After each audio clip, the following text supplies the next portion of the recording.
Imagine só um professor de história se tornando um dos pilotos mais mortais da Segunda Guerra Mundial. Parece até sinopse de um filme hollywoodiano, é ou não é? Mas é uma história real, viu? E foi isso que aconteceu na vida de Charles Carpenter. O piloto, apelidado de Bazooka Charlie, ficou conhecido por ter transformado um avião de reconhecimento em uma verdadeira máquina de combate. No vídeo de hoje, eu vou contar para você a vida de Charles, as batalhas em que ele participou e os seus principais feitos durante os conflitos em que ele participou. Como e por quais razões os Estados Unidos entraram na guerra, hein? Bom, a entrada dos Estados Unidos na Segunda Guerra Mundial foi um ponto crucial na história do século XX, desencadeada pelo ataque surpresa japonês à base naval de Pearl Harbor, no dia 7 de dezembro de 1941. Antes disso, os Estados Unidos haviam adotado uma política de neutralidade, digamos assim, influenciada pela sua experiência na Primeira Guerra Mundial e pelo forte movimento isolacionista no país. Enquanto se mantinha oficialmente neutro, os Estados Unidos forneciam apoio material aos aliados, especialmente à Grã-Bretanha e à União Soviética, através do programa Lei de Empréstimo e Arrendamento. No entanto, o ataque a Pearl Harbor provocou uma reação imediata e total indignação pública nos Estados Unidos. O presidente Franklin D. Roosevelt, em um discurso histórico perante o Congresso no dia seguinte ao ataque, chamou o evento de um dia que viverá na infâmia e solicitou uma declaração de guerra contra o Japão. O Congresso aprovou a declaração com ampla maioria, com apenas um voto contrário. A entrada dos Estados Unidos na guerra não se limitou ao conflito com o Japão. Poucos dias após o ataque a Pearl Harbor, a Alemanha e a Itália, aliados do Japão no eixo, declararam guerra aos Estados Unidos, levando o país a se envolver ainda mais no conflito em ambos os teatros de guerra, na Europa e no Pacífico. Essa decisão teve consequências monumentais. Os Estados Unidos mobilizaram totalmente a sua economia e força militar, recrutando milhões de americanos para as forças armadas e reestruturando a sua economia para sustentar o esforço de guerra. Quem foi Charles Carpenter? Então, Charles Carpenter nasceu em agosto de 1912 na pequena cidade de Edenton, Illinois. Após concluir os seus estudos no Center College, em Danville, Kentucky, ele dedicou-se ao ensino de história. Quando os japoneses atacaram Pearl Harbor em dezembro de 1941, Carpenter já tinha uma vida estável. Ele era casado, tinha uma filha e trabalhava como professor na Urbana High School. No início de 1942, impulsionado pelo espírito patriótico que varreu o país, Carpenter alistou-se no exército dos Estados Unidos, como tantos outros jovens americanos ansiosos para vingar o ataque japonês.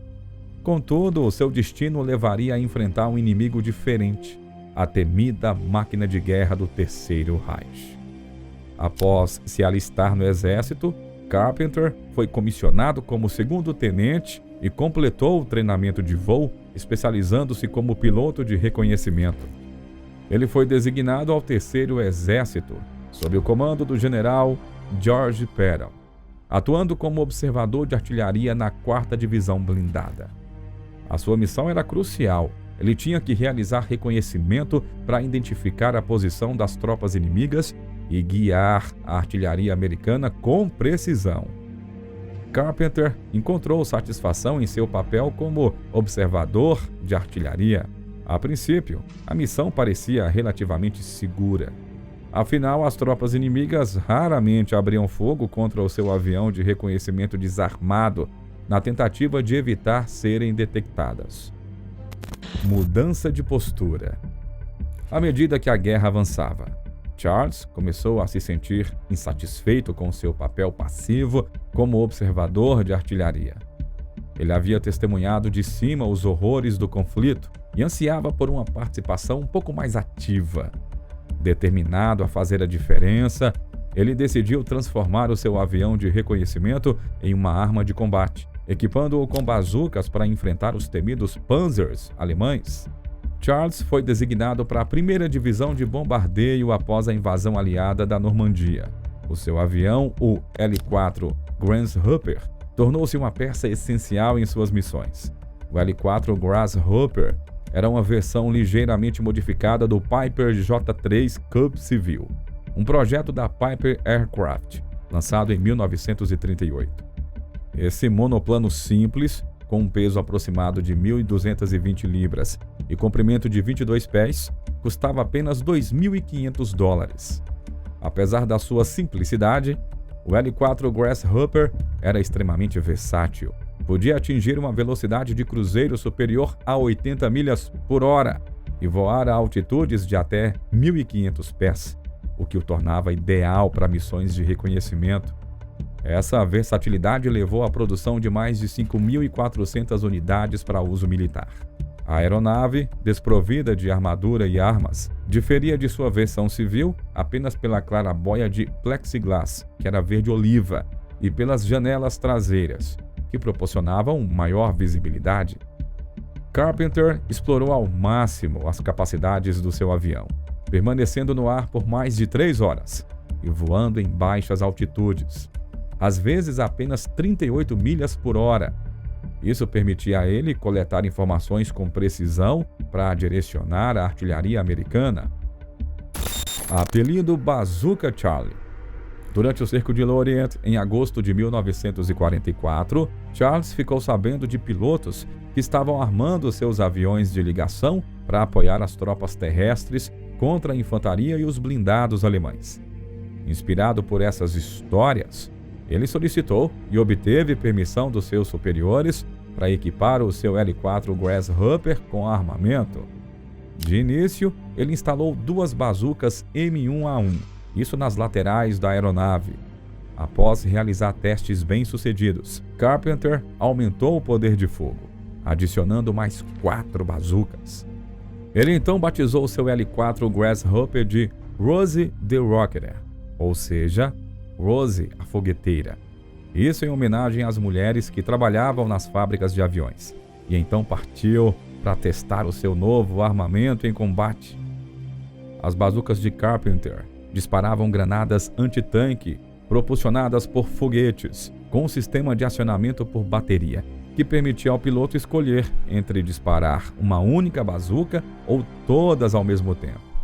A M1A1 era capaz de penetrar até 7 centímetros de blindagem inimiga, eficaz para neutralizar tanques como o Tiger se o foguete fosse disparado de um ângulo de 30 graus. Os tanques Panther e Tiger, embora quase que invulneráveis pela frente, tinham pontos fracos na blindagem superior, uma vulnerabilidade que Carpenter explorou com muita habilidade.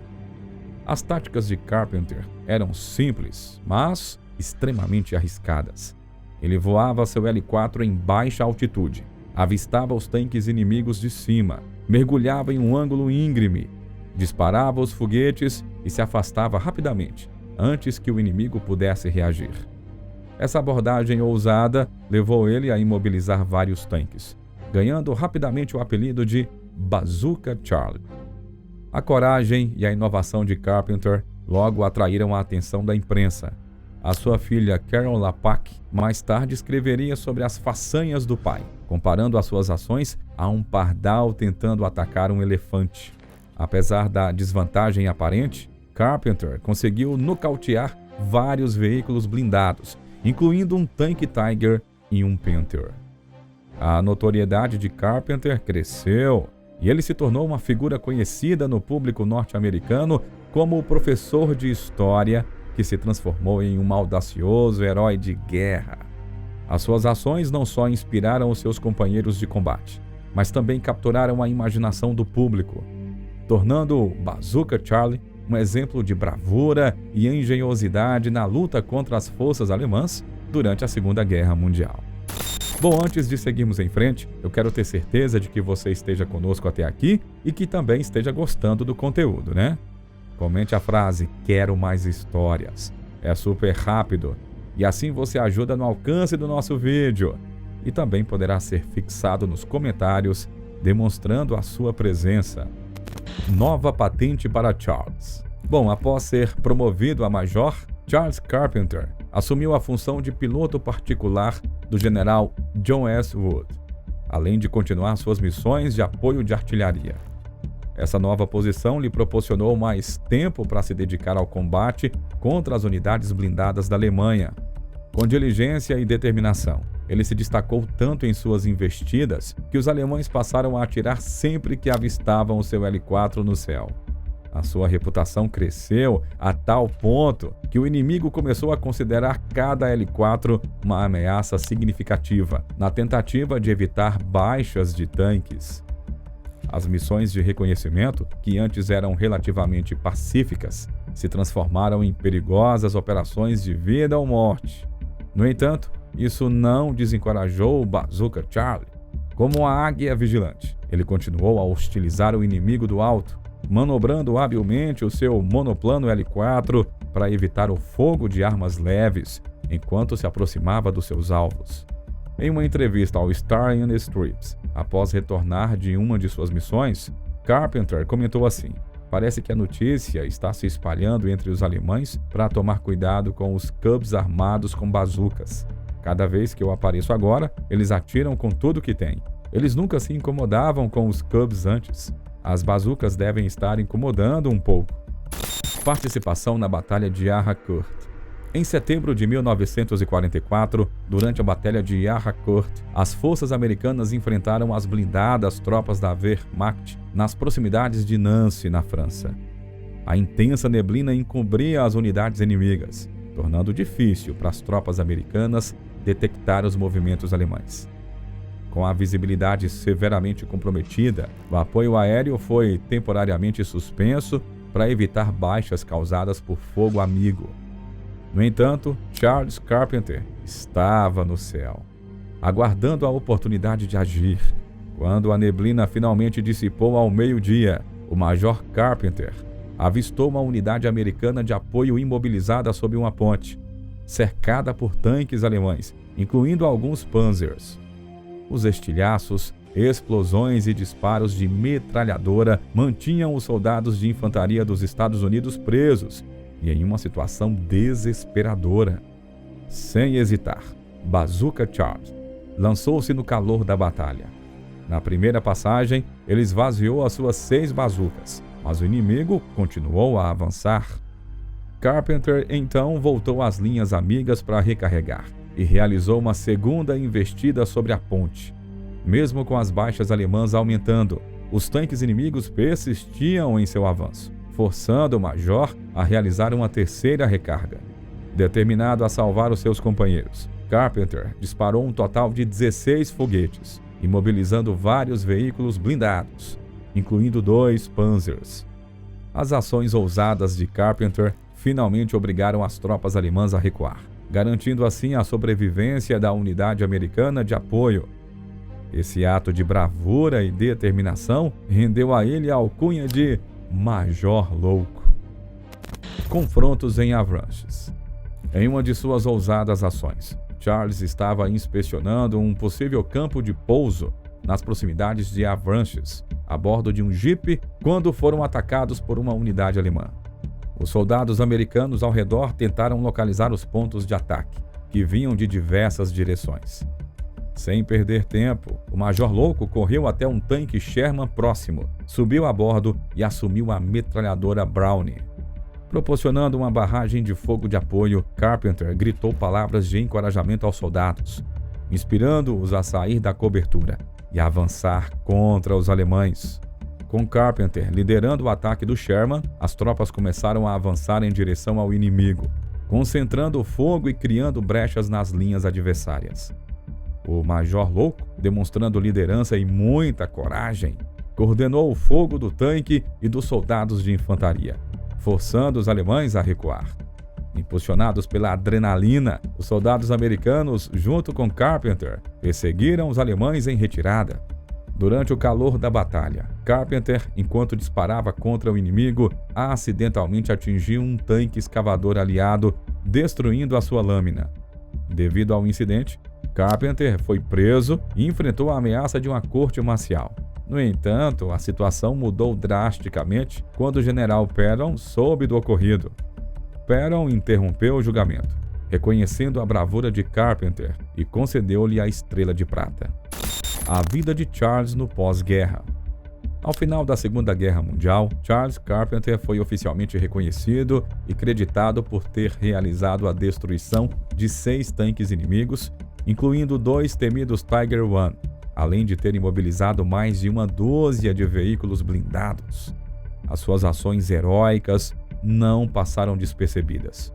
Ele foi promovido a tenente-coronel e condecorado com diversas honrarias militares, dentre elas a Estrela de Prata, a Estrela de Bronze, a medalha aérea com cluster de folhas de carvalho e uma segunda Estrela de Prata, também com cluster de folhas de carvalho.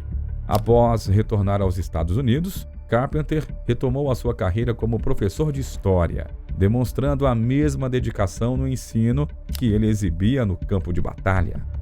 Infelizmente, ele foi diagnosticado com a doença de Röntgen, uma forma de câncer. Apesar dos médicos lhe darem apenas 2 anos de vida, Carpenter, com a sua resiliência característica, viveu até os 53 anos. Durante os seus últimos anos, Carpenter continuou a ensinar, uma paixão que o acompanhou durante toda a vida.